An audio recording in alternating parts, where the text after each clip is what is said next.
Ladies and gentlemen, it's more than one, Mr. President. It's more than 1 year since the last meeting of the National Party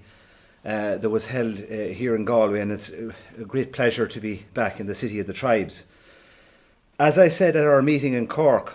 a number of weeks ago, the party is going from strength to strength and is unrecognisable from its humble beginnings more than 1 year ago now. That journey that we started back then has been very eventful and brought us into contact with many patriotically minded people from all walks of life and from all parts of our great country. The National Party alone stands for the national idea. The National Party alone stands for freedom, and it stands alone for real personal liberty, and stands alone for radical economic, social and political change. We in the National Party are the radicals of our age, and we are custodians of the national idea bestowed to us by our patriot dead, who made the ultimate sacrifice for the noble cause of the freedom and prosperity of the Irish nation. And we are the political vehicle that is dedicated to transposing that national idea into the reality of the free national republic of the future that some of you at this meeting will see in your lifetime. We are the best prospect and the last chance for the salvation of this country that has become a captive vassal state of a centralised federal European Union that has brought social and economic carnage and ruin to this country. Membership of the disastrous euro currency zone, together with unrestricted immigration since 2004, were the twin causes of the building bubble that overheated the economy and brought about the economic crash of 2008, presided over by the Fianna Fáil party that was mired in corruption from its very inception. In 2010, seen the handover of what was left of fiscal autonomy to the foreign troika of the ECB, EU Commission and IMF that insisted on Irish taxpayers into posterity being forced to shoulder the gambling losses of foreign bondholders in bust Irish banks, principally the now defunct Anglo-Irish Bank, with the Rothschild banking cartel being the principal bondholders to the cost of a massive €34 billion for that bank alone. Together with the taxpayers funded recapitalisation of AIB, Bank of Ireland, Permanent TSB and the Irish Nationwide Building Society, the total cost of €64 billion was added to our national debt that represented 42% of EU bank debt. We had a general election in 2011 and a collapse in the electoral support for Fianna Fáil and the formation of the Fine Gael Labour coalition with the largest parliamentary majority in the history of this state, that continued the policy of austerity for banksters, gambling bondholders and international finance begun by the previous Fianna Fáil Green coalition government. More than €3 billion per year of taxpayers' money raised by austerity budgets since 2011 was paid to the Troika that held the nation to ransom with a promissory note of €34 billion for the cost of compensating bondholders in bust Anglo-Irish Bank. And that same €3 billion raised in austerity every year was destroyed by the ECB upon the Irish Department of Finance making those payments as part of the then deflationary monetary contraction of repaid Troika loans. During the term of the Fine Gael Labour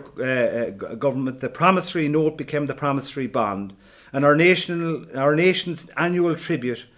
to which was reduced by means of extending the term of payments to 30 years from the 10 years originally agreed. Since then, this very year, the NTMA has taken out a special loan to pay off the €27 billion remaining on the promissory bond. There was an accounting measure to take the promissory bond off the official state balance sheet to enable the state to comply with EU fiscal austerity treaty rules to protect the euro currency. Also, the discredited Fianna Fáil Green government set up the socialist Big Bad Bank of Nama that seized the toxic, distressed assets of building developers, that splurged on the euro-created credit bubble and sold those assets well below their market value to foreign vulture fund parasites under the veil of secrecy and at the behest of the Troika that demanded prompt repayment of loans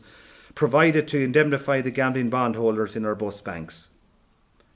As well as the great Irish sell-off by NAMA of distressed assets on their books, NAMA also intervened in the market to effectively stop house building and sold off land banks that could be used for residential development to vulture funds that are sitting on that land that is the principal cause of the housing crisis of today. The social carnage brought about by the Fine Gael Labour government of 2011 to 2016 was considerable,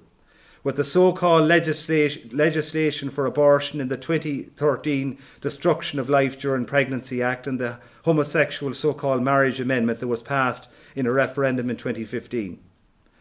And a referendum is planned next year to repeal or replace Article 43.3 of De Valera's Constitution with a view to legalising abortion on demand.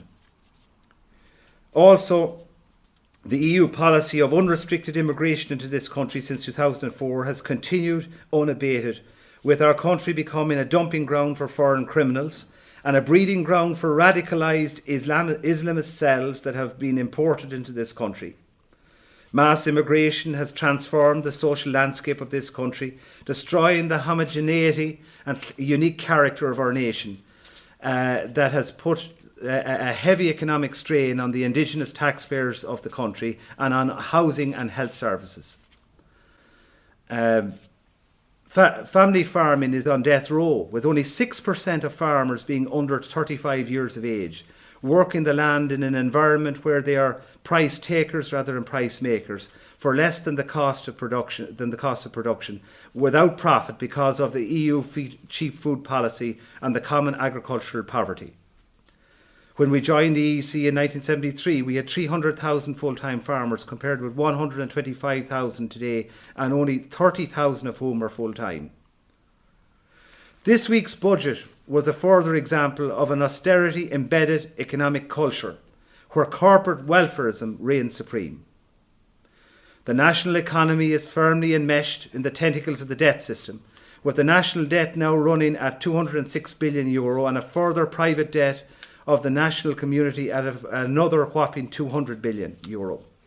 Also, the national economy is dangerously over-reliant on foreign direct investment by multinational corporations that provide 160,000 jobs by availing of our 12.5% corporation tax rate and tax shelters that effectively makes this state a tax haven. And EU Competition Commissioner Vestager in the Apple case is evidence of the intent of the EU establishment to suppress tax competition between EU member states and bring about forced tax harmonisation through the mechanism of the common consolidated tax base that will eliminate the last vestiges of national fiscal autonomy.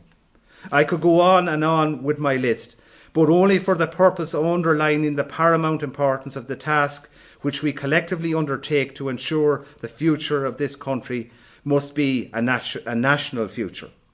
Our national way forward upholds the national and inalienable right to own private property and supports free productive enterprise as an economic model. We are uncompromisingly opposed to both state socialism and monopoly capitalism in equal measure that threaten economic freedom, and we condemn the modern economic model of globalist, crony capitalism and bankocracy that has reduced our people to the status of debt and wage slavery. This hybrid economic model involves an unacceptable level of state interventionism via ubiquitous and oppressive high taxation and EU hyper-regulation that has destroyed the potential of a genuine enterprise economy and has mortgaged the entire economic activity of the country for generations to come to the deadly and detestable international imperialism of money that is ruled by international finance parasites whose unbridled avarice knows no bounds. Instead of money being subordinated to production and production, distribution and exchange being subordinated to the interests of the Irish nation and each person that composes that Irish nation,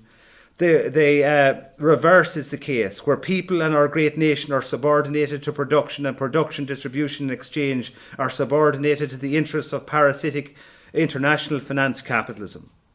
We must never rest until we have wrested this economic power back to our people so that they can fully enjoy the fruits of their labour and enterprise. And this can only be brought about by the implementation of a radical economic policy programme of the National Party that would enact an orderly exit of the euro currency zone, and by way of using the stock of Irish-held euro money supply to pay off the national debt. And the National Party stands alone in its advocacy of the abolition of the fraudulent fractional reserve lending system, and by use of a radical change in the purpose of the monetary tool of quantitative easing, the proper function of money would be rediscovered as being a stable medium of exchange for the benefit of the Irish people, rather than the current system whereby finance is the master of the people. Let us go forward, my friends, with faith in the national idea and determination to achieve its ultimate triumph.